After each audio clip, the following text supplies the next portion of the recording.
ఈ మధ్య కాలంలో ఓటీటీలోకి రిలీజ్ కొచ్చిన లేటెస్ట్ కంటెంట్ లో వచ్చిన సోనీ లీవ్ తీసుకొచ్చిన investigation thriller series The Hunt Rajiv Gandhi assassination case కూడా ఒకటి.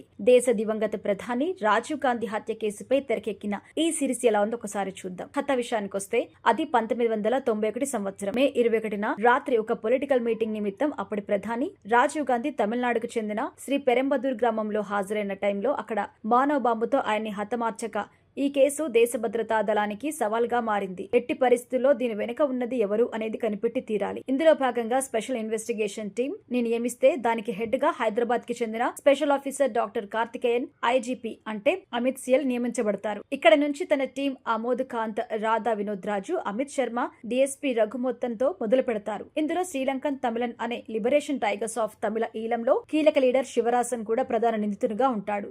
మొత్తం ప్లాన్ ని చేసిన శివరాసన్ ని సిట్ అధికారులు పట్టుకున్నారా లేదా మొత్తం 90 రోజుల పాటుగా సాగిన ఇన్వెస్టిగేషన్ లో చివరికి ఎవరు మిగిలారు అనేదే తెలియాలంటే ఈ సిరీస్ చూడాల్సిందే.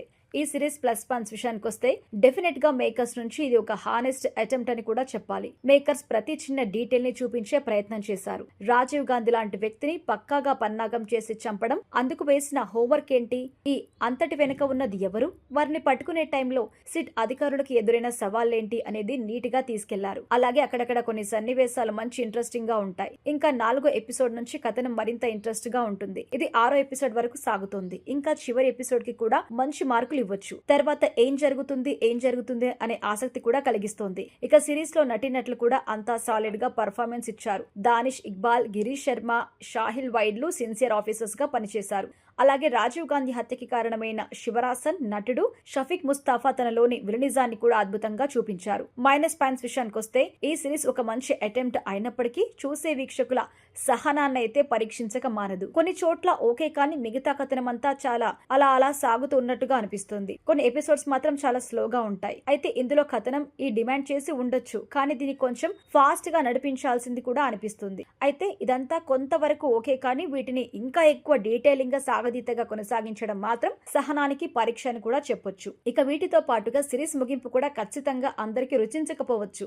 అప్పటి వరకు ప్రభుత్వం పెట్టిన ఎఫర్ట్స్ వేస్ట్ కావడంతో ఇది వాస్తవ సంఘటన ఆధారంగా తెరకెక్కిందే అయినప్పటికీ ఈ ఘటన కోసం తెలియని వారు నిరాశ చెందుతారు. అయితే ఇక్కడ చాలా ప్రశ్నలు మెదులుతాయి, కానీ ఆ ప్రశ్నల్ని ప్రశ్నలుగానే మేకర్స్ వదిలేయడం కూడా డిసప్పాయింట్. అప్పటి వరకు తీసుకెళ్లిన కథనం అంతటికీ ఒక అర్థం లేకుండా పోయినట్టుగా అనిపిస్తుంది, అసంపూర్ణంగా ఉంటుంది. అలాగే నటీనటుల్లో ఇన్సైడ్ ఎడ్జ్ ఫేమ్ టాలెంటెడ్ నటుడు కార్తికేయన్ పాత్ర నిరాశ అయితే కలిగిస్తోంది. ఇక సాంకేతిక వర్గం పనితీరు విషయానికి వస్తే ఈ సిరీస్ లో నిర్మాణ విలువలు బాగున్నాయి. అయితే ఈ సిరీస్ నేపథ్యానికి తీసుకున్న సెటప్ గానీ నటీనటుల ఎంపిక గానీ చూసే వీక్షకుల్ని ఆశ్చర్యపరుస్తుంది. సంగ్రామ్ గిరి ఇచ్చిన కెమెరా వర్క్ అయితే చాలా బాగుంది. ఫరూక్ హుందేకర్ ఎడిటింగ్ ఇంకా బెటర్ గా చేయాల్సింది అనిపిస్తుంది. ఇక దర్శకుడు నగేష్ కుకుమారన్ విషయానికి వస్తే తాను మంచి థ్రిల్లర్ చాప్టర్ ని ఎంచుకున్నారు, కానీ ఈ క్రమంలో కథనం మాత్రం అంత గ్రిప్పింగ్ గా తీయలేకపోయారు అనిపిస్తుంది. ఇక ఫైనల్ గా చెప్పాలంటే ఇక మొత్తంగా చూసుకున్నట్టయితే The Hunt Rajiv Gandhi assassination series ఒక హానెస్ట్ అటెంప్ట్. నటినట్లు అంత సిన్సియర్ గా కూడా చేశారు.